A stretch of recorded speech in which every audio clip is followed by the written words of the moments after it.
Pedagang kaki lima di Klaten, Jawa Tengah mengadakan gerakan kebersihan alun-alun kota. Meski terkadang dicap kumuh dan mengotori wajah kota, namun aksi ini justru dapat menjadi contoh karena kepeduliannya menjaga kebersihan lingkungan.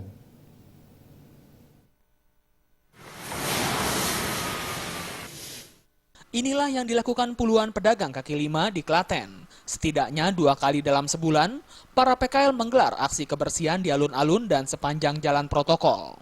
Tak hanya itu, mereka juga melakukan gerakan pemberantasan sarang nyamuk atau PSN. Hal ini dilakukan menyusul mulai datangnya musim penghujan yang rawan dengan perkembangbiakan sarang nyamuk. Dengan aksi bersih-bersih yang dilakukan para PKL ini, kesan kumuh kini mulai jauh dari para PKL di Klaten. Selain gerakan kebersihan dan PSN, para PKL yang tergabung dalam PKL Manunggal Klaten juga menyediakan bak sampah yang dipasang di sejumlah titik. Dengan adanya tempat sampah tersebut, diharapkan masyarakat khususnya pengunjung taman kota dan alun-alun tidak membuang sampah sembarangan.